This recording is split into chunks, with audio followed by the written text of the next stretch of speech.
Mummy, पापा, बचाओ! हवा हमें उड़ा कर ले जा रही है। हमारा घर टूट गया। क्या हम मर जाएंगे? मम्मी, मुझे बहुत ठंड लग रही है। मुझे बचा लो, तेल गिर रहा है मम्मी। हे भगवान, दया करो। अब हम अपने इन मासूम बच्चों को लेकर कहाँ जाएं? इस भयानक तूफान में तो आज हमारा पूरा परिवार खत्म हो जाएगा। रानो, बच्चों को कसकर पकड़ो। इस काल जैसे तूफान के आगे हमारे छोटे छोटे पंख जवाब दे रहे हैं। कोई हमें बचाओ। भागो रानो, भागो टुन्नू। यहाँ खड़े रहे तो सीधे मौत के मुंह में जाओगे। पूरा जंगल शमशान बन रहा है। आज कोई पक्षी जिंदा नहीं बचेगा। जंगल में मौत का तांडव था। सब बेघर थे, लेकिन तभी हमें जंगल के बाहर एक ऐसी जादुई और अजीब चीज मिली जिसने हम सब की जान बचा ली। आखिर क्या था वो लोहे का बड़ा सा दानव? चलिए देखते हैं। जंगल में घनघोर अंधेरा छाया हुआ था। बिजली कड़क रही थी। कड़कड़, धड़ाम, मूसलाधार बारिश हो रही थी। सभी पक्षियों के घोंसले टूटकर गिर चुके थे। एक बड़े बरगद के पेड़ की घनी टहनी के नीचे सभी पक्षी दुबके हुए थे, लेकिन पत्तों से पानी टपक रहा था। मम्मी, मुझे बहुत डर लग रहा है। हवा इतनी तेज है कि मैं उड़ भी नहीं पा रहा हूँ। पापा, हमारा सुंदर सा घोंसला तो टूट गया। अब हम कहाँ सोएंगे? मुझे भूख भी लगी है। डरो मत मेरे बच्चों, जब तक मम्मी पापा हैं तुम्हें कुछ नहीं होगा। टुन्नू जी, बच्चों को संभालिए, ये ठंड से कांप रहे हैं। रानो, मैं क्या करूं? इस तूफान ने तो पूरे जंगल को तहस नहस कर दिया है। हमारा अनाज भी पानी में बह गया। तभी पास की टहनी से कालू कौवा और गोरी कौवी उड़कर उनके पास आते हैं। उनके काले पंख पूरी तरह भीग चुके थे।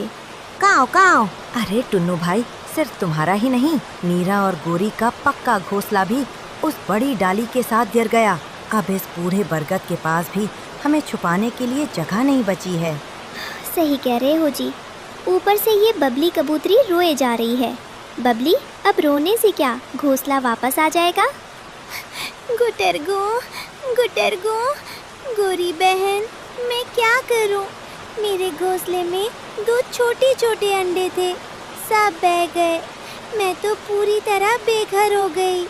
तभी तोता और तोती हांफते हुए उसी टहनी पर आकर बैठते हैं। भागो भाई भागो, उस तरफ के सारे पेड़ गिर रहे हैं। जान बचाना मुश्किल है। हाँ तोता जी, सही कह रहे हैं। रोने धोने से काम नहीं चलेगा। हमें तुरंत कुछ सोचना होगा, नहीं तो हमारे बच्चे इस ठंड और बारिश में बीमार पड़ जाएंगे। बारिश थोड़ी कम होती है, लेकिन खतरा अभी टला नहीं था। रानो चिड़िया सभी को एक साथ इकट्ठा करती है। सुनो सभी पक्षी भाई बहनों, मेरी बात सुनो। इस तरह अलग अलग बैठकर रोने से कोई हल नहीं निकलेगा। हम सब बेघर हो चुके हैं और हमारे पास खाने के लिए एक दाना भी नहीं है। हमें मिलकर एक मीटिंग करनी होगी। हाँ रानो, तुम ठीक कह रही हो। संकट बड़ा है। बताओ क्या करना चाहिए? मेरा सुझाव है कि हम सब 2 टोलियों में बट जाते हैं। एक टोली नया बसेरा ढूंढेगी और दूसरी टोली खाने का इंतजाम करेगी। वाह टुन्नू भाई, ये तो बहुत बढ़िया विचार है। मैं और तोती उड़ने में तेज है। हम खाने की तलाश में दूर तक जा सकते हैं। हाँ, लेकिन इस गीले जंगल में खाना मिलेगा कहाँ? सब कुछ तो पानी पानी हो गया है। मैं भी खाने की तलाश में जाऊंगी। मेहनत करेंगे तो कुछ न कुछ जरूर मिलेगा।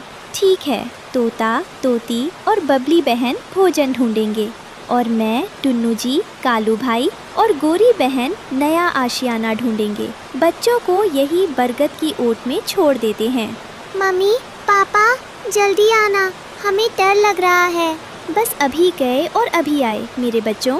सभी पक्षी अलग अलग दिशाओं में उड़ जाते हैं। रानो चिड़िया उड़ते उड़ते जंगल की सीमा पार कर जाती है। तभी उसे दूर रेल की पटरी पर कुछ अजीब सा दिखाई देता है।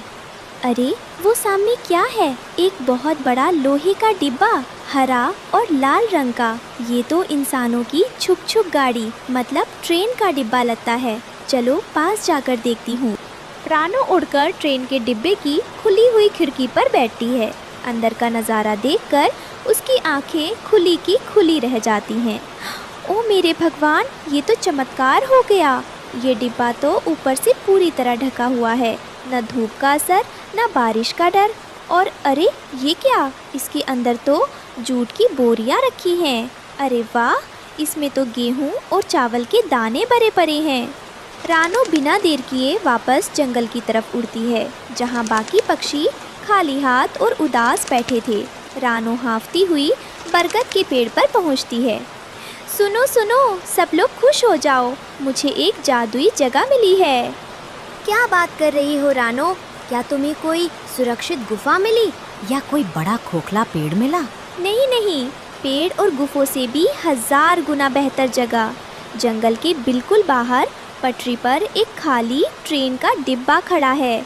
वो लोहे का है, बहुत मजबूत है। उसमें पानी की एक बूंद भी अंदर नहीं आ सकती। अरे रानो, पर वहाँ खाने का क्या होगा? घर तो मिल जाएगा, पर पेट कैसे भरेगा? हम खाली हाथ लौटे हैं, पूरे जंगल में कहीं दाना नहीं मिला। गोरी बहन, यही तो सबसे बड़ी खुशखबरी है। उस ट्रेन के डिब्बे के अंदर अनाज की ढेरों बोरियां रखी हैं। हमारे पूरे जीवन का खाना वहाँ मौजूद है। फिर देर किस बात की? चलो चलो, अपने नए घर चलो। अरे अब हम भूखे नहीं रहेंगे, हम ट्रेन वाले घर में रहेंगे। चलो भाइयों और बहनों, अपने पंख फैलाओ और रानो के पीछे पीछे उड़ो। सभी पक्षी एक साथ उड़कर ट्रेन के डिब्बे के पास पहुंचते हैं। खिड़की के रास्ते सब एक एक करके अंदर जाते हैं। अंदर एकदम सूखा और गर्म माहौल है। वाह पापा, ये घर तो कितना बड़ा है, हम सब यहाँ आराम से खेल सकते हैं। मम्मी, ये चावल तो बहुत मीठा है, मेरी भूख मिट गई। भाई वाह, रानो चिड़िया ने तो कमाल ही कर दिया। देखो गोरी, इस कोने में हम अपना नया घोंसला बनाएंगे। हाँ जी, और यहाँ हवा का झोंका भी हमें छू नहीं पाएगा। अब से ये ट्रेन का डिब्बा ही हमारा नया घर है। मैं इस ऊपर वाली सीट पर बैठूंगी। यहाँ से बाहर का नज़ारा भी बहुत सुंदर दिखता है। और मैं और तोती इस लोहे के पाइप पर बैठेंगे। क्यों तोती जी, सही है ना? बिल्कुल सही तोता जी, अब हमें आंधी तूफान का कोई डर नहीं है। आज हमारी एकता और रानो की सूझबूझ की वजह से हम सब सुरक्षित हैं। क्यों ना हम इस जगह का नाम पक्षियों का ट्रेन घर रख दे?